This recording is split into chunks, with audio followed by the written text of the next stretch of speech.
നമ്മൾ റോമാലേഖനമാണല്ലോ പഠിക്കാൻ വേണ്ടി ആഗ്രഹിച്ച് അതിന് പ്രാരംഭമായ കാര്യങ്ങളെക്കുറിച്ച് നമ്മൾ ചിന്തിച്ചുകൊണ്ടിരിക്കുന്നതും. റോമാലേഖനം നമുക്കറിയാം അപ്പോസ്തലൻ പൗലോസിനാൽ എഴുതപ്പെട്ടതാണ്. അപ്പോസ്തലൻ പൗലോസ് യെരുശലേമിലേക്കുള്ള യാത്രയിൽ കൊരിന്തിലായിരിക്കുമ്പോഴാണ് ഈ സന്ദേശം എഴുതുന്നത് നമുക്ക് മനസ്സിലാക്കാൻ കഴിഞ്ഞു. ഏകദേശം 3 മാസത്തോളം കൊരിന്തില് വിശേഷിച്ച് ഗായോസ് എന്ന സഹോദരന്റെ ഭവനത്തിൽ അതിഥിയായി താമസിക്കുന്ന സമയത്താണ് ഇത് എഴുതാനുള്ള സാധ്യതയെന്ന് ദൈവത്തിന്റെ വെളിച്ചത്തിൽ നമുക്ക് മനസ്സിലാക്കാൻ കഴിയുന്നുണ്ട്. ഈ റോമാലേഖനം താൻ എഴുതാനുണ്ടായ കാരണത്തെക്കുറിച്ച് നമ്മൾ ചിന്തിക്കുമ്പോൾ മറ്റ് പല ലേഖനങ്ങളും, കൊരിന്ത് ലേഖനമായാലും ഗലാത്യ ലേഖനമായാലും എബ്രായ ലേഖനമായാലും, ഈ ലേഖനങ്ങളൊക്കെ താൻ എഴുതിയത് ആ സഭകളിൽ അതാത് സഭയിൽ ചില ചില പ്രശ്നങ്ങളൊക്കെ ഉണ്ടായതിന്റെ ആ കാരണം സംബന്ധിച്ചാണ് താൻ പല സഭയ്ക്കും ലേഖനങ്ങൾ എഴുതിയിരിക്കുന്നത്. എന്നാൽ ഈ റോമാലേഖനത്തെ സംബന്ധിച്ച് അങ്ങനത്തെ ഒരു കാര്യം നാം കാണുന്നില്ല. താൻ റോമാ പൗരനാണെങ്കിലും റോമയിൽ ഇതിനു മുൻപ് പോയിട്ടില്ല എന്നുള്ള സത്യം നമ്മൾ കഴിഞ്ഞ ദിവസം ചിന്തിക്കുകയുണ്ടായി. റോമയിലുള്ള ഏതെങ്കിലും ഒരു സഭയ്ക്കല്ല ഇത്. റോമയിലെ ചെറിയ ചെറിയ കൂട്ടങ്ങളായിട്ട് പല സഭകൾ ഉണ്ടായിരുന്നെന്ന് 16-ാം അധ്യായത്തിലേക്ക് നമ്മൾ വരുമ്പോൾ നമുക്ക് അത് വ്യക്തമായിട്ട് മനസ്സിലാക്കാൻ കഴിയുന്നുണ്ട്. പല സഭകളുണ്ട്, പല കൂടിവരവുകളുണ്ടായിരുന്നു. അത് മിക്കവാറും എല്ലാം തന്നെ ഹൗസ് ചർച്ചസ്, വീട്ടിലെ സഭകളായിരുന്നു എന്ന് നമുക്ക് അനുമാനിക്കാൻ കഴിയുന്നുണ്ട്. അപ്പൊ അങ്ങനത്തെയുള്ള സഭകൾക്ക് വേണ്ടി അപ്പോസ്തലൻ പൗലോസ് കൊരിന്തിലിരുന്നു കൊണ്ട് റോമിലുള്ള ചെറിയ സഭകൾക്ക് വേണ്ടി എഴുതുന്നതാണ്. അപ്പോൾ തന്നെ അത് നമ്മൾ ഇന്ന് ഈ കാലത്ത് ജീവിക്കുന്ന ഏകദേശം AD 56-57 കാലഘട്ടത്തിൽ എഴുതിയതാണെങ്കിലും ഈ 2025 അവസാനിക്കാൻ പോകുന്ന സമയത്തും ഈ കാലഘട്ടത്തിൽ നമുക്കും ഇത് ഏറ്റവും പ്രയോജനമുള്ളതും എന്നല്ല, അടിസ്ഥാനപരമായി ക്രിസ്ത്യ ജീവിതത്തിന്റെ എന്താണ് എന്നുള്ള ആ ഒരു വളരെ സ്പഷ്ടമായ ഒരു വെളിച്ചം നമ്മുടെ ക്രിസ്ത്യ ജീവിതത്തിലേക്ക്, നമ്മുടെ ആത്മീയ ജീവിതത്തിലേക്ക് പകരപ്പെടുന്ന ഒരു ലേഖനമാണ് ഈ ലേഖനം. അത് അല്പം പത്രോസ് എഴുതിയിരിക്കുന്ന പോലെ പൗലോസിന്റെ പല ലേഖനങ്ങളും അല്പം കനവും ഊറ്റമുള്ളതാണ്. അതിൽ അതിപ്രധാനമായ കനവും ഊറ്റമുള്ള ഒരു ലേഖനമാണ് റോമാലേഖനം എന്നത് വളരെ ശ്രദ്ധേയമാണ്. അതുകൊണ്ട് തന്നെ വളരെ മനസ്സിരുത്തി നമ്മൾ ശ്രദ്ധിക്കുകയും താല്പര്യപ്പെടുകയും ചെയ്താൽ മാത്രമേ ഇതിന്റെ ഏതെങ്കിലും കുറച്ച് കാര്യങ്ങളെങ്കിലും അല്പമെങ്കിലും നമുക്ക് ഗ്രഹിക്കാൻ കഴിയത്തുള്ളൂ. ഞാൻ കഴിഞ്ഞ ദിവസം എല്ലാവരോടും പറഞ്ഞിരുന്നു, ഒരു അധ്യായമെങ്കിലും വായിക്കാൻ ശ്രമിക്കണമെന്ന് പറഞ്ഞിരുന്നു. പല ആവർത്തി വായിക്കാൻ നല്ലതാണ്. നിങ്ങൾ പലരും ആരെങ്കിലുമൊക്കെ ചെയ്ത് കാണും എന്ന് ഞാൻ അനുമാനിക്കുന്നു, ചിന്തിക്കുന്നു. നമ്മുടെ 1-ാം അധ്യായത്തിന്റെ 1-ാമത്തെ വാക്യം മുതൽ നമ്മൾ കഴിഞ്ഞ ദിവസം ഒന്ന് ഓടിച്ച് പറയുണ്ടായി. എന്നാൽ നമുക്കൊന്നുകൂടി ചിന്തിക്കുന്നത് നല്ലതായിരിക്കും. 1-ാമത്തെ അധ്യായത്തിലെ 1-ാമത്തെ വാക്യം, ദൈവത്തിന്റെ പുത്രനും നമ്മുടെ കർത്താവുമായ യേശു ക്രിസ്തു. ദൈവം തന്റെ പുത്രനും നമ്മുടെ കർത്താവുമായ യേശു ക്രിസ്തുവിനെ കുറിച്ച്. അപ്പോ ദൈവത്തിന്റെ പുത്രൻ ദൈവം തന്നെയാണ്. ദൈവത്തിന്റെ പുത്രൻ ദൈവമാണ്, ദൈവത്തിന്റെ പുത്രൻ ദൈവമല്ല. ഇനി 2 വാദഗതികൾ ക്രിസ്തീയ ഗോളത്തിൽ തന്നെ ഉണ്ട്. ദൈവത്തിന്റെ പുത്രൻ എങ്ങനെ ദൈവമാകുന്നത് എന്ന് ഒരു വാദമുണ്ട്.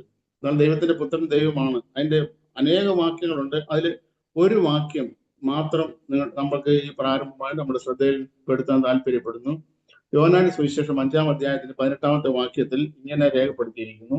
യോഹന്നാന്റെ സുവിശേഷം 5-ാം അധ്യായത്തിന്റെ 18-ാമത്തെ വാക്യം, അത് ഞാൻ വായിക്കുന്നു. യോഹന്നാന്റെ സുവിശേഷം 5-ാം അധ്യായത്തിന്റെ 18-ാമത്തെ വാക്യം ഞാൻ വായിക്കുന്നു.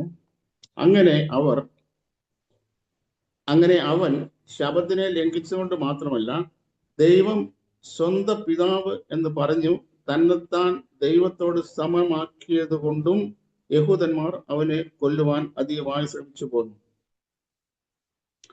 ഇപ്പോ ദൈവത്തെ പിതാവേ എന്ന് വിളിക്കുകയും യേശു ക്രിസ്തു ദൈവത്തിന്റെ പുത്രനാണെന്ന് അവകാശപ്പെടുകയും ചെയ്തു. അതുകൊണ്ട് യഹൂദന്മാർക്ക് ഒരു കാര്യം പെട്ടെന്ന് മനസ്സിലായി. പുത്രൻ എന്ന് പറഞ്ഞാൽ ദൈവം തന്നെയാണ് എന്ന് യഹൂദന്മാർക്ക് മറ്റാരേക്കാൾ പെട്ടെന്ന് മനസ്സിലായി. അവിടെ എഴുതിയിരിക്കുന്നു, അതുകൊണ്ട് ദൈവം സ്വന്തം പിതാവ് എന്ന് പറഞ്ഞ് തന്നെത്താൻ ദൈവത്തോട് സമനാക്കി. ദൈവത്തോട് തന്നെത്താൻ സമനാക്കി. ഞാൻ പുത്രനാണെന്ന് പറഞ്ഞാൽ അതിന്റെ അർത്ഥം ഞാൻ ദൈവമാണെന്ന് തന്നെയാണ്. എന്ന് യഹൂദന്മാർക്ക് വളരെ പെട്ടെന്ന് മനസ്സിലാകുമായിരുന്നു. അപ്പൊ ഈ ആ യേശു ദൈവത്തിന്റെ പുത്രനാണ്. ദൈവത്തിന്റെ പുത്രനാണെങ്കിൽ ദൈവവുമാണ്. അവിടെ നമ്മൾ വായിക്കുന്നത് ദൈവം തന്റെ പുത്രനായ യേശു ദൈവം തന്റെ പുത്രനും നമ്മുടെ കർത്താവുമായ യേശു ക്രിസ്തുവിനെ കുറിച്ച്. അപ്പൊ ഈ യേശു നമ്മുടെ കർത്താവ് ആണ്, നമ്മുടെ കർത്താവ് ആയിത്തീരണം. ദൈവം നമ്മളെ കുറിച്ച് ആഗ്രഹിക്കുന്നതാണ്. കർത്താവ് എന്ന് പറഞ്ഞാൽ നമ്മൾ കർത്തൃത്വം നടത്തുന്നവൻ എന്നാണ്, നമ്മളിൽ ഭരണം നടത്തുന്നവൻ. അപ്പോ യഥാർത്ഥത്തിൽ യേശു ക്രിസ്തു ആയിരിക്കണം നമ്മളിൽ ഭരണം നടത്തേണ്ടത്. എന്നാൽ നിർഭാഗ്യവശാൽ ദൈവമക്കളായി തീർന്നവരും ക്രിസ്ത്യ ഗോളത്തിൽ ക്രിസ്ത്യാനികളെന്ന് അഭിമാനിക്കപ്പെടുന്നവരും അനേകര് ഇന്നും അവരുടെ കർത്താക്കന്മാരായിരിക്കുന്നത് അവർ തന്നെയാണ്. അതുകൊണ്ട് തന്നെ വേണ്ട വിധത്തിൽ ദൈവത്തിൻ്റെ കാര്യപരിപാടികൾ എൻ്റെയും നമ്മുടെ ഓരോരുത്തരുടെയും ജീവിതത്തിലും ഈ ക്രിസ്ത്യ ഗോളത്തിൽ പൊതുവേയും ദൈവത്തിന് ചെയ്തെടുക്കാൻ കഴിയാതെ വരുന്നതിൻ്റെ കാരണം ഇപ്പോഴും പലപ്പോഴും അവരവരുടെ കർത്തൃത്വം അവരവർ തന്നെ ഉള്ളത് കൊണ്ടാണ്. അതുകൊണ്ടാണ് യേശുവിൻ്റെ പഠിപ്പിക്കലിൽ എല്ലാ സമയത്തും യേശു പറഞ്ഞ് തന്നെത്താൻ നിഷേധിക്കുക. അപ്പൊ തന്നെത്താൻ എൻ്റെ കർത്താവ് ഞാൻ തന്നെ ആയിരിക്കുന്ന അവസ്ഥയിൽ നിന്ന് ആ അവസ്ഥ മാറിയിട്ട് യേശു ക്രിസ്തു എൻ്റെ കർത്താവായി തീർന്നെങ്കിൽ മാത്രമേ ദൈവത്തിൻ്റെ കാര്യപരിപാടികൾ ദൈവത്തിൻ്റെ ഇഷ്ടപ്രകാരം നമ്മുടെ ഓരോരുത്തരുടെയും ജീവിതത്തിൽ നടക്കുവാൻ ഇടയുള്ളൂ. അതുകൊണ്ട് യേശു നമ്മുടെ കർത്താവായി തീരണം. ഇവിടെ അപ്പോസ്തലൻ പൗലോസ് എഴുതിയിരിക്കുന്നത് ദൈവം തൻ്റെ പുത്രനും നമ്മുടെ കർത്താവുമായ യേശു ക്രിസ്തുവിനെ കുറിച്ച് വിശുദ്ധ രേഖകളിൽ തൻ്റെ പ്രവാചകന്മാർ മുഖാന്തരം മുൻപ് കൂട്ടി വാഗ്ദത്തം ചെയ്ത സുവിശേഷം, അങ്ങനെ എഴുതിയിരിക്കുന്നു. അപ്പൊ ദൈവം ഈ സുവിശേഷം എന്നുള്ളത് ദൈവം മുൻപ് കൂട്ടി വാഗ്ദത്തം ചെയ്തതാണ്.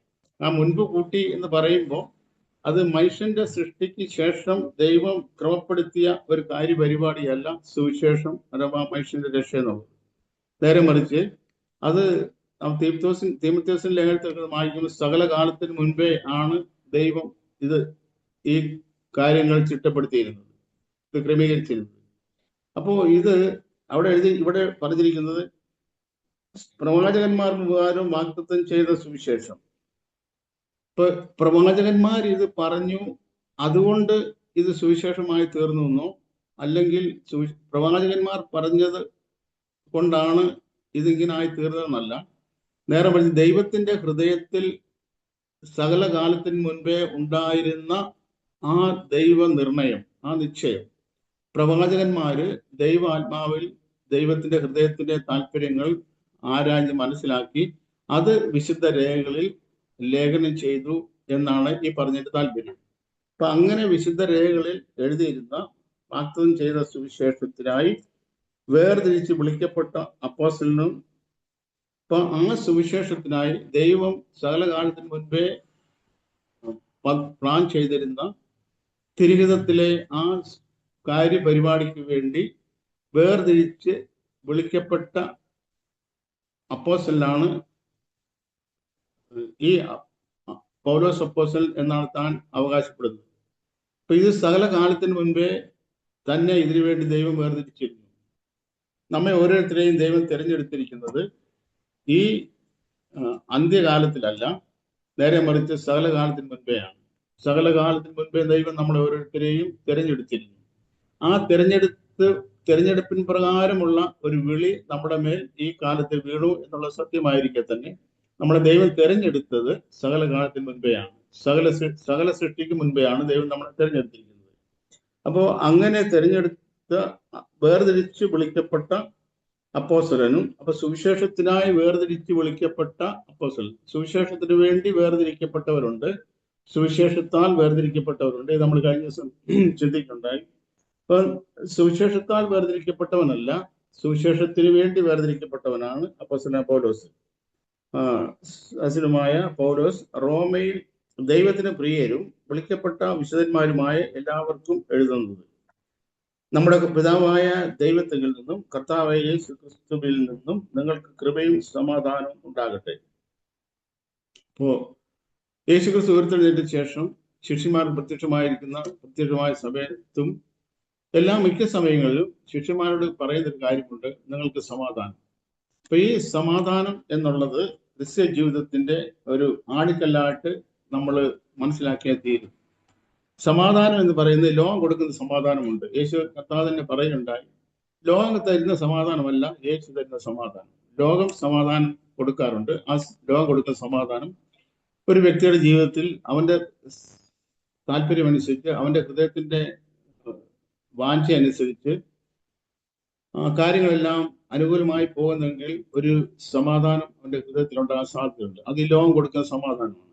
എന്നാൽ യേശുക്രിസ്തു കൊടുക്കുന്ന സമാധാനത്തിന്റെ പ്രത്യേകത, കാര്യങ്ങളെല്ലാം തകിടം മറിഞ്ഞു കിടക്കുമ്പോഴും, കാര്യങ്ങളെല്ലാം അനുകൂലമാണോ അല്ലയോ, നമ്മുടെ സാഹചര്യങ്ങളെ ആശ്രയിച്ചിട്ടല്ല യേശു ക്രിസ്തുവിന്റെ സമാധാനം നമ്മുടെ ഹൃദയത്തിൽ വാഴുന്നത്. യേശു ക്രിസ്തുവിന്റെ സമാധാനമാണെങ്കിൽ എത്രത്തോളം കഠിനമായ സാഹചര്യങ്ങളാണെങ്കിലും ആ സമാധാനത്തിന് ഒരിക്കലും നീക്കം വരത്തില്ല. അങ്ങനെ നമുക്ക് സമാധാനം കിട്ടണമെങ്കിൽ, ലഭിക്കണമെങ്കിൽ, ഒരു നിബന്ധനകളുമില്ലാതെ നാം ദൈവത്തിന് പൂർണ്ണമായി സമർപ്പിക്കപ്പെട്ടവരായിരിക്കണം. അങ്ങനെ പൂർണ്ണമായി ദൈവത്തിന് സമർപ്പിക്കപ്പെട്ട ഒരാളാണെങ്കിൽ, ഇപ്പൊ 2 വയസ്സുള്ള ഒരു കുഞ്ഞ്, ആ കുഞ്ഞ് എന്തെങ്കിലും ഭയം കൊണ്ടോ എന്തെങ്കിലും പ്രയാസം കൊണ്ട് കരയുമ്പോൾ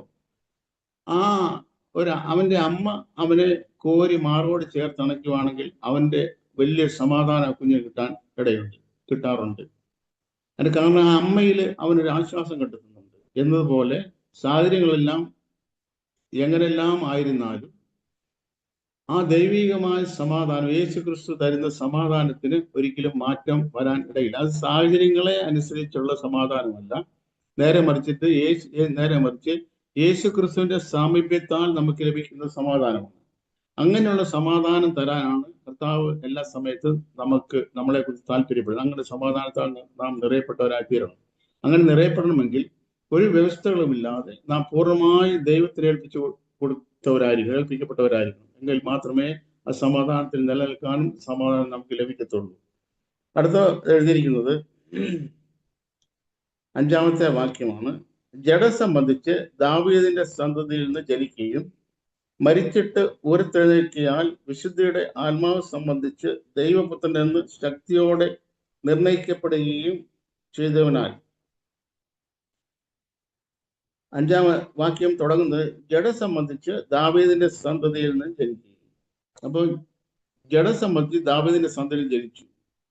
ഈ യേശുക്രിസ്തു മറിയയിൽ നിന്നാണ് ഈ ലോകത്തിൽ ജനിച്ചത്, നമുക്ക് എല്ലാവർക്കും അറിയാം. എന്നാൽ മറിയയിൽ യേശുക്രിസ്തു ജനിച്ചത്, യേശുക്രിസ്തു മറിയയിൽ വന്നത് ആത്മാവായിട്ടാണ്.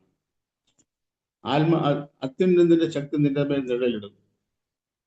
അങ്ങനെ ആയിരുന്നു മറിയോട് പറഞ്ഞത്. അപ്പൊ ദൈവത്തിന്റെ പരിശുദ്ധാത്മാവ് ആണ് മറിയയുടെ ഉള്ളിൽ വന്നത്. പക്ഷെ മറിയയുടെ ഉള്ളിൽ നിന്ന് പുറത്തേക്ക് വന്നത് ദാവീദിന്റെ സന്തതിയായ യേശു. യേശു ഈ ലോകത്തിൽ ഒരു കൈക്കുഞ്ഞായി ജനിക്കുമ്പോഴും ഈ യേശു ക്രിസ്തു തന്നെയായിരുന്നു. യേശുവിൽ ഒരേ വ്യക്തിയിൽ തന്നെ 2 വ്യക്തിത്വങ്ങൾ ഉണ്ടായിരുന്നു. അത് നമുക്ക് മനസ്സിലാക്കാനൊരു ലളിതമായിട്ട് വളരെ സിമ്പിളായിട്ടുള്ളൊരു കാര്യം ഇങ്ങനെ ചിന്തിക്കാം. ഒരു സ്ത്രീയെ,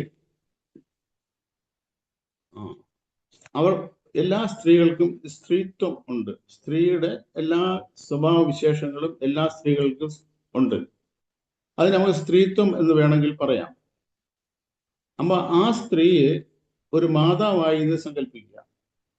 അപ്പോ അവളുടെ സ്ത്രീത്വത്തിന് മാറ്റം വരുന്നില്ല, പക്ഷെ ആ സ്ത്രീത്വത്തോടു കൂടെ ഒരു മാതൃത്വം എന്നുള്ള വികാരം കൂടെ, അല്ലെങ്കിൽ അങ്ങനത്തെ ഒരു അവസ്ഥ കൂടെ അവളുടെ ജീവിതത്തിൽ സംഭവിക്കുന്നുണ്ട്.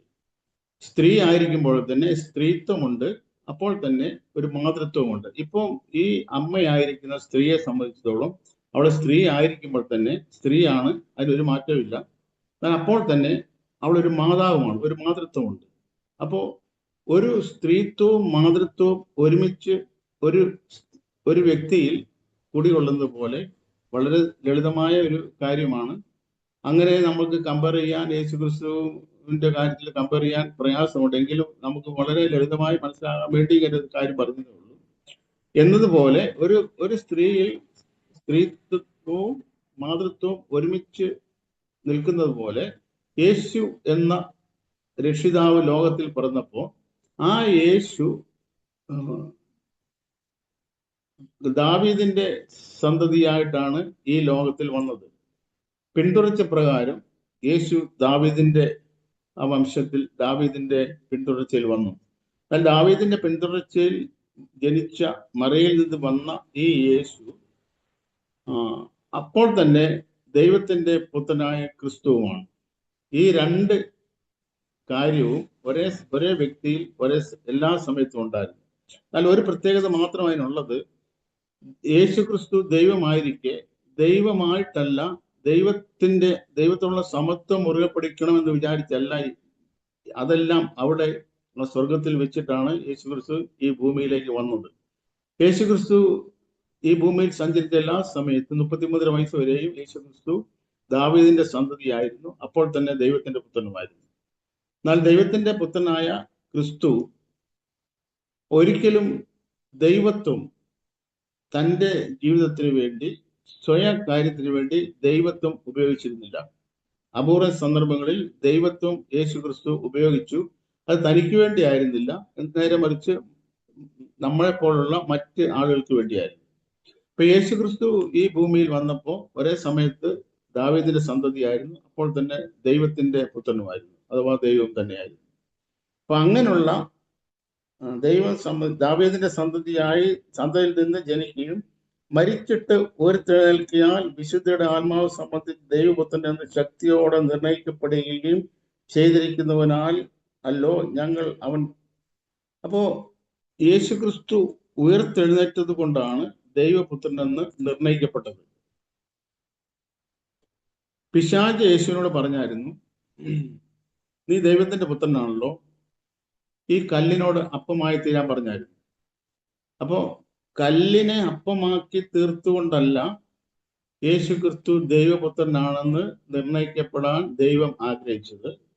നേരെ മറിച്ച് മരിച്ചിട്ട് ഉയർത്തെഴുന്നേൽക്കുന്നവനായി തീരുന്നത് മുഖാന്തരമാണ് ഈ യേശു ദൈവപുത്രനാണെന്ന് ഈ ലോകത്തിന്റെ മുമ്പിൽ തെളിയിക്കപ്പെടാൻ ദൈവം ആഗ്രഹിച്ചത്.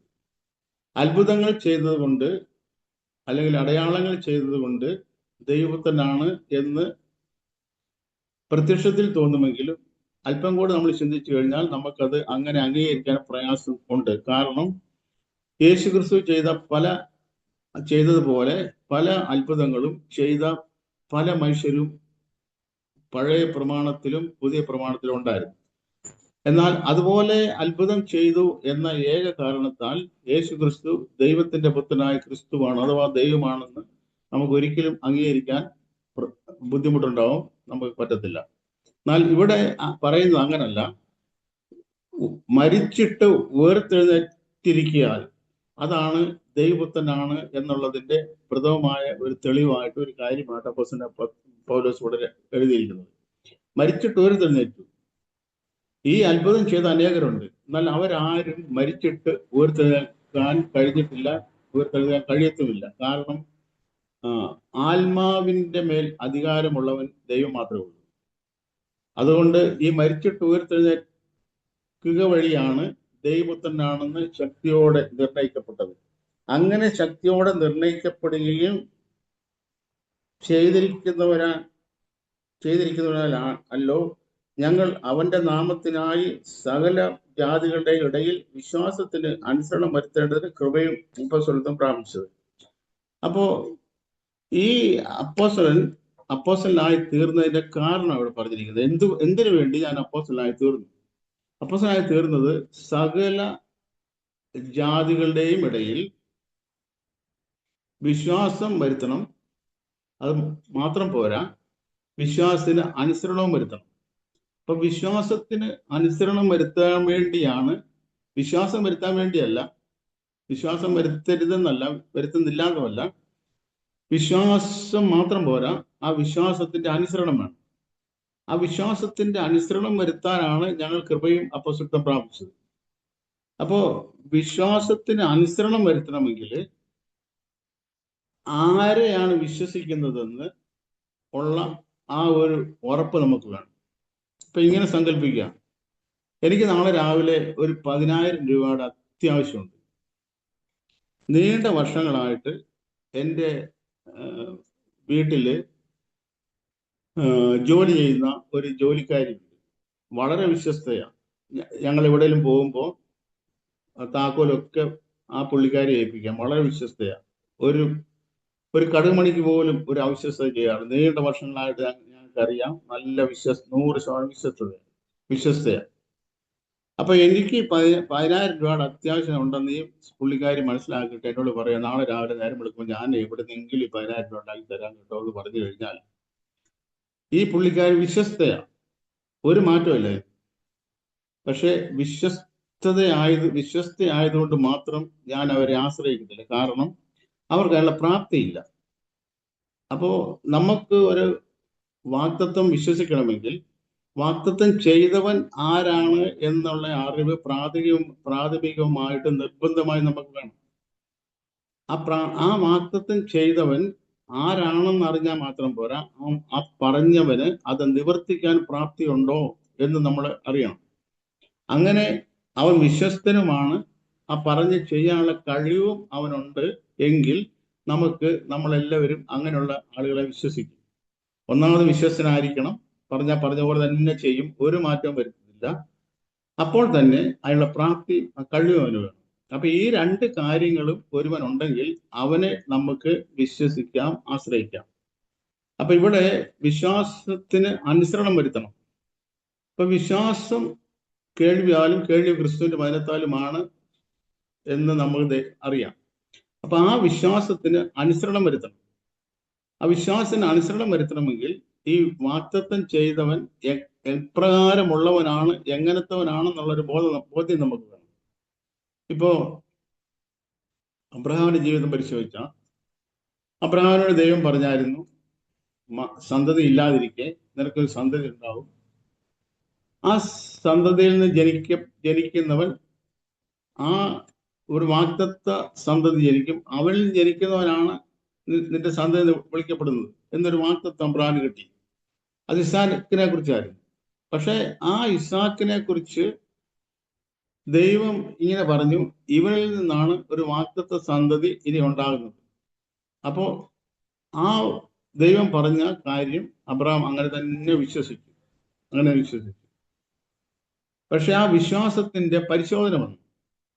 ആ വിശ്വാസത്തിന്റെ പരിശോധന വന്നത് എവനിൽ നിന്നാണോ, ആരിൽ നിന്നാണോ ഒരു സന്തതി ജനിക്കുമെന്ന് ദൈവം പറഞ്ഞ് അതേ ഇസാക്കിനെ തന്നെ മോറിയ ദേശത്ത് കൊണ്ട് ഞാൻ കൽപ്പിക്കുന്ന മലയിൽ അവനെ ഒരു ഹോമയാഗം കഴിക്കണം എന്ന് ദൈവം പറഞ്ഞു. അപ്പോ സ്വാഭാവികമായിട്ടും യുക്തിക്ക് ചേരുന്ന ഒരു കാര്യമല്ല അബ്രഹാമിന്റെ ജീവിതത്തിൽ സംഭവിക്കുന്നത്. പക്ഷെ അബ്രഹാം പറയുന്നത് അബ്രഹാം ആരെയാണ് വിശ്വസിച്ചതെന്ന് അബ്രഹാമിന് നല്ലോണം അറിയാം. അതുകൊണ്ട് ആ വാഗ്ദത്തം ചെയ്താൽ വിശ്വസ്തൻ ആണ് എന്ന് എണ്ണി. അപ്പൊ ആ വിശ്വസ്തൻ മാത്രമല്ല, ഞാൻ മുമ്പേ പറഞ്ഞ അബ്രഹാമിന് ദൈവത്തെ അറിയാം, ദൈവം വിശ്വസ്തനാണ്. പക്ഷെ അബ്രഹാം വിശ്വസ്തൻ മാത്രമാണെന്നല്ല അബ്രഹാമിന് അറിയാവുന്നത്. നേരെ മറിച്ച് നമ്മൾ ദൈവത്തിന്റെ വചനം വായിക്കുമ്പോൾ, അപ്പോസ്തല പ്രവൃത്തി നമ്മൾ വായിക്കുമ്പോൾ, ആ മെസ്സൊപ്പൊട്ടോമയിൽ ഇരിക്കുമ്പോൾ തന്നെ തേജോവനായ ദൈവം അവന് പ്രത്യക്ഷമായി എന്ന് മാത്രമല്ല, നമ്മൾ പുറപ്പാട് പുസ്തകത്തിൽ നമ്മൾ വായിക്കുമ്പോൾ സർവശക്തിയുള്ള ദൈവമായിട്ട് നിങ്ങളുടെ പിതാക്കന്മാർ അബ്രഹാമിനും ഇസാക്കിനും യാക്കോബിനും ഞാൻ സർവശക്തിയുള്ള ദൈവമായി പ്രത്യക്ഷപ്പെട്ടു. അപ്പൊ അബ്രഹാമിനോട് വാഗ്ദത്തം ചെയ്ത ദൈവം വിശ്വസ്തൻ എന്ന് മാത്രമല്ല അബ്രഹാമിന് അറിയാവുന്നത്, അവൻ സർവശക്തനാണ്. അപ്പൊ സർവശക്തനും വിശ്വസ്തനുമായിരിക്കുന്ന ഒരുവൻ പറഞ്ഞ കാര്യങ്ങൾ നമ്മൾ വിശ്വസിക്കുക എന്നുള്ളത്, അനുസരിക്കുക എന്നുള്ളത് നമുക്ക് ഒരു പ്രയാസമുള്ള കാര്യമല്ല. അപ്പൊ ഇങ്ങനെ വിശ്വാസം അനുസരണമായിട്ട് പരിണമിക്കണമെങ്കിൽ ഈ വാഗ്ദത്തം ചെയ്ത് ആ വിശ്വാസത്തിന്റെ കാര്യം എന്താണോ നമ്മളോട് ദൈവം കൽപ്പിച്ചത് അത് അങ്ങനെ തന്നെ ചെയ്യാൻ അവൻ വിശ്വസ്തനാണ്. മാത്രമല്ല അവൻ അതിന് പ്രാപ്തനുമാണ്. ഈ കാര്യം പ്രാപ്തിയുണ്ട് അത് പറഞ്ഞ പോലെ ചെയ്യാൻ എന്നുള്ള കാര്യം നമുക്ക് അറിയാമെങ്കിൽ മാത്രമേ നമുക്ക് ഈ വിശ്വാസത്തിന്റെ അനുസരണം നമ്മുടെ ജീവിതത്തിൽ ഉണ്ടാകാൻ സാധ്യതയുള്ളൂ. അപ്പൊ വിശ്വാസം എന്ന് പറഞ്ഞാൽ ആ വിശ്വാസത്തിന്റെ അനുസരണമാണ് നമ്മൾ ദൈവം മുൻപാകെ, ആ വിശ്വാസം മാത്രമല്ല അനുസരണമാണ് ദൈവത്തിന് മുൻപാകെ നമ്മളെ നിർത്തുന്നത്. കാരണം യാക്കോബിന്റെ ലേഖനം പഠിക്കുമ്പോൾ നമ്മൾ അവിടെ എഴുതിയിട്ടുണ്ടല്ലോ, പിശാചുക്കൾക്കും വിശ്വാസമുണ്ട്. പക്ഷേ ആ പിശാചുക്കളുടെ വിശ്വാസം നമ്മുടെ വിശ്വാസം തമ്മിലുള്ള വ്യത്യാസം, പിശാചുക്കളുടെ വിശ്വാസമല്ല, നമ്മൾ പിശാചുക്കൾ വിശ്വസിക്കുന്നുണ്ട് പക്ഷെ അനുസരിക്കുന്നില്ല. നമ്മൾ ദൈവത്തെ വിശ്വസിക്കുക മാത്രമല്ല ദൈവത്തെ അനുസരിക്കണം. ഈ ദൈവം ആരാണ് എന്നുള്ള ബോധ്യം നമുക്ക് വേണം. ഇവിടെ നമ്മൾ ആദ്യം കണ്ടു, യേശു ക്രിസ്തു ദൈവമാണ് എന്ന് നിർണയിക്കപ്പെട്ടത് അത്ഭുതം ചെയ്തത് കൊണ്ടല്ല, രോഗികളെ സൗഖ്യമാക്കിയത് കൊണ്ടല്ല, വെള്ളം വീഞ്ഞാക്കിയത് കൊണ്ടല്ല, കുഷ്ഠരോഗി ശുദ്ധമാക്കിയത് കൊണ്ടല്ല, ഇതൊന്നുമല്ല. നേരെ മറിച്ച് മരിച്ചവരിൽ നിന്ന് ഉയർത്തെഴുന്നേറ്റിരിക്കാൻ വിശുദ്ധയുടെ ആത്മാവ് സംബന്ധിച്ച് ദൈവപുത്രൻ എന്ന ശക്തിയോടെ നിർണയിക്കപ്പെട്ടു. അപ്പൊ അതാണ് യേശു ക്രിസ്തു ദൈവമാണ് എന്ന് നിർണയിക്കപ്പെടാനുള്ള കാരണം. അവനാലാണ് അപ്പോസ്തലനായ പൗലോസ് ഈ അപ്പോസ്തലത്വം പ്രാപിച്ചത്. അപ്പോസ്തലത്വം പ്രാപിച്ചതിന്റെ ഉദ്ദേശം സകല ജാതികളുടെ ഇടയിൽ, യഹൂദന്മാരുടെ ഇടയിൽ എന്നല്ല, സകല ജാതികളുടെയും ഇടയിൽ വിശ്വാസത്തിന് അനുസരണം വരുത്തണം. അതാണ് ഞങ്ങളുടെ ലക്ഷ്യം. ഞങ്ങൾ അതിനുവേണ്ടി വിളിച്ചത് വിശ്വാസത്തിന് അനുസരണം വരുത്തണം. ആ അനുസരണം വരുത്തണമെങ്കിൽ ഈ ആരെയാണ് വിശ്വസിച്ചിരിക്കുന്നത്, അവൻ എത്രക്കാരനാണ്, എങ്ങനത്തോനാണ്, അവൻ ആരാണ് എന്നുള്ള ആ ഒരു ബോധ്യം കൂടെ ഉണ്ടെങ്കിൽ മാത്രമേ അത് നടപ്പാക്കാൻ കഴിയത്തുള്ളൂ, അത് ചെയ്യാൻ കഴിയത്തുള്ളൂ. അതുകൊണ്ട് അപ്പോസ്തലനായ പൗലോസ് ഈ ഒരു കാര്യം തൻ്റെ ജീവിതത്തിൽ ചെയ്തു. താൻ വിശ്വസിച്ചത് ആരെയാണ് എന്ന് തനിക്ക് ബോധ്യമുണ്ടായി എന്ന് മാത്രമല്ല, സകല ജാതികളുടെയും ഇടയിൽ താൻ ഇത് ഘോഷിച്ചു. അതിനുവേണ്ടി ദൈവം തന്നെ വേർതിരിച്ചു. അപ്പോ നമ്മുടെ ജീവിതത്തിലും നമ്മുടെ വിശ്വാസമായി തന്നെ ഇരിക്കാതെ വിശ്വാസം അനുസരണമായിട്ട് പരിണമിച്ചെങ്കിൽ മാത്രമേ നമുക്ക് ദൈവം മുൻപാകെ ആ നിലനിൽപ്പ് ഉള്ളൂ. വിശ്വാസമായിട്ടല്ല, ആദ്യം വിശ്വാസമാണ്, പക്ഷെ ആ വിശ്വാസം നമ്മുടെ ജീവിതത്തിൽ അനുസരണമായി തീരണം. വിശ്വാസം അനുസരണമായി തീരുന്നില്ല എങ്കിൽ നമ്മുടെ വിശ്വാസം ഭൂതത്തിന്റെ വിശ്വാസമായി പരിണമിക്കാൻ സാധ്യതയുണ്ട്. അങ്ങനെ ആയിത്തീരാൻ ഇടയാകാതെ വണ്ണം വിശ്വാസത്തിന് അനുസരണം വരുത്തുവാൻ ദൈവത്തിന്റെ പരിശുദ്ധാത്മാവ് എന്താണോ ദൈവത്തിന്റെ ആത്മാവ് രേഖപ്പെടുത്തിയിരിക്കുന്നത്, അല്ല വിശുദ്ധ രേഖകളിൽ എഴുതിയിരിക്കുന്നത്, അത് വിശ്വസിക്കുക മാത്രമല്ല അത് അനുസരിക്കാനും കൂടെയുള്ള ഒരു കൃപ നമുക്ക് എല്ലാവർക്കും ദൈവം തരുമാറാകട്ടെ എന്ന് ആശംസിച്ചുകൊണ്ട് ബാക്കി കാര്യങ്ങൾ ദൈവം അനുവദിക്കുന്നെങ്കിൽ നമുക്ക് അടുത്ത ക്ലാസ്സിൽ ചിന്തിക്കാം. ദൈവം നമ്മളെ എല്ലാവരും സമൃദ്ധിയായി അനുഗ്രഹിക്കുമാറാകട്ടെ.